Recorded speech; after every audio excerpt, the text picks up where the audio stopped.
Remember, remember, the 5th of November, the Gunpowder Treason and Plot. I know of no reason why the gun...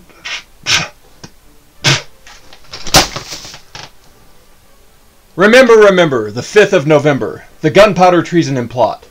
I know of no reason the Gunpowder Treason should ever be forgot. Guy Fawkes and his companions did the scheme contrive to blow the king and Parliament all up alive. 70 barrels laid below to prove old England's overthrow. But by God's providence, him they catch, with a dark lantern lighting a match. A stick and a stake, for King James' sake. If you won't give me one, I'll take two. The better for me, and the worse for you. A rope, to hang the Pope. A penworth of cheese to choke him. A pint of beer to wash it down, and a jolly good fire to burn him. Holla boys, make the bells ring. Holla boys, God save the king. Gunpowder is a dramatization on the gunpowder plot to overthrow and assassinate King James, the Protestant king of England. Catholics didn't like that too much, especially the entire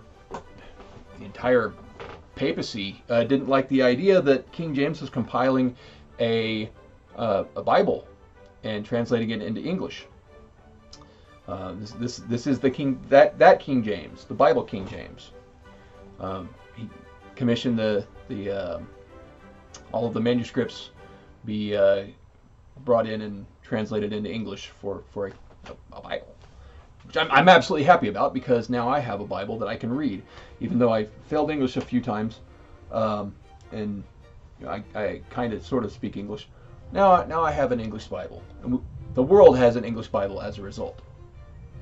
After that, they kind of screwed things up, but this whole mini-series, 3 parts, about an hour apiece, was on the gunpowder plot, which failed miserably. Thank God it failed miserably. But it was kind of the story of it, and it really followed Robert Catesby more than Guido, more than Guy Fawkes. Guy Fawkes was the trigger man. He wasn't the creator of the entire event. He wasn't the center of it. Robert Catesby was the center of it. Per this this show. Starts off with Robert Catesby's family's basically being tortured to death because they were hiding a Jesuit priest. Kind of interesting. They were hiding priests, and the Protestants found out. And big public execution. Man, is it gory! It's brutal. It's great use of practical effects. They did some. If you can't handle the gore, don't watch it. But beheading, disembowelment, crushing, putting people on the rack, pulling their fingernails out, beating them, breaking limbs, shooting, stabbing, all the old 1605 ways to kill people, 1,000 ways to die in ye olde England. But it was pretty good. It was the only actor I really recognized was Liv Tyler. That's it. There are a lot of British actors, so of course I don't recognize them because they're British. Doesn't bother me much. But it was still pretty good. My biggest gripe was Guy Fawkes. The actor that they got to play Guy Fawkes was wrong. They had there was another actor in this show, bigger nose, facial hair, kind of match. They didn't give this the mustache and the what is that called? Soul patch, whatever it's called. It's not a landing strip, but he had a full beard. Guy Fawkes had a full beard. I don't know why he had a full beard. In history, he is portrayed as having that facial hair, but whatever. It's a movie. It wasn't bad. They did get a lot of historical accuracies.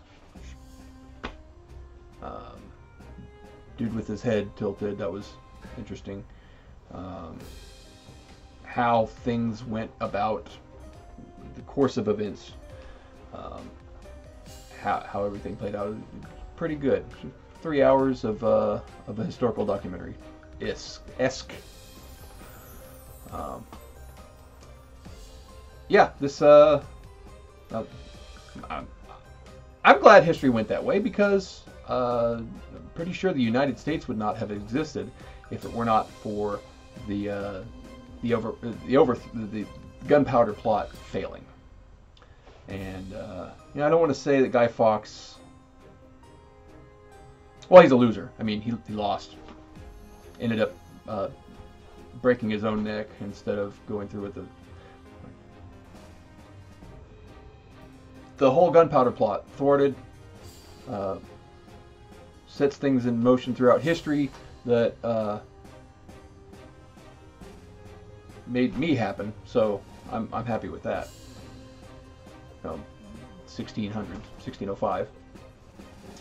So then my biggest gripe on that was V for Vendetta.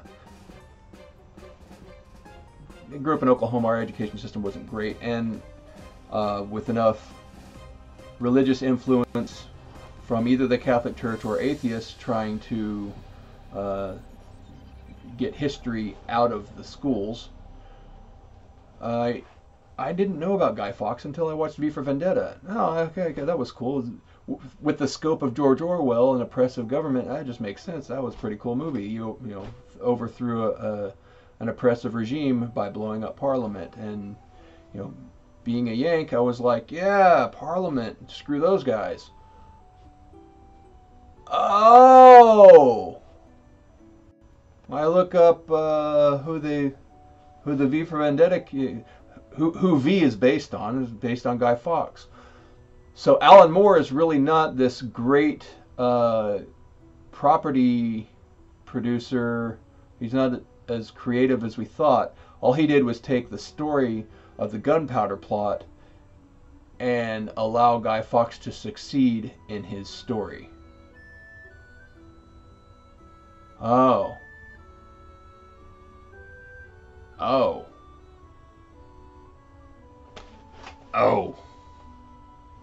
Yeah. I didn't like V for Vendetta after I researched who Guy Fawkes was. And a lot of Hollywood hate Christians in the first place. The only Catholic I really don't like is Nancy Pelosi. Read the graphic novel. The graphic novel on V for Vendetta. Well, the movie V for Vendetta is probably 65% of the graphic novel. It's not the whole thing. They didn't do it justice. Or maybe they left some things out, so it was not so overt with their Protestant hatred. But yeah, check out Gunpowder if you can stomach it. It's easier to read a history book.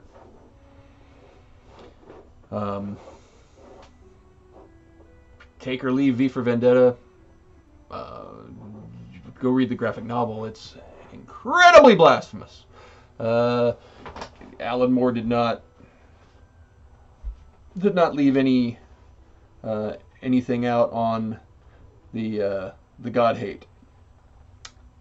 So anyway, Guy Fawkes is a loser. Guy Fawkes Night, November 5th. So apparently in Europe, I think, if I'm right, they celebrate Guy Fawkes Night with bonfires burning effigies of the Pope and Guy Fawkes.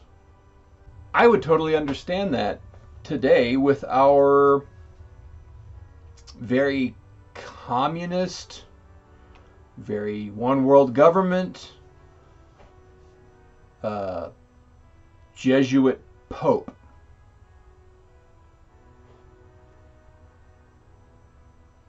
Which I'm pretty certain under Catholic law, he's not supposed to be. Whatever. I mean, people burned effigies of George Bush. Whatever. Not like it's voodoo. Guy Fawkes is a loser.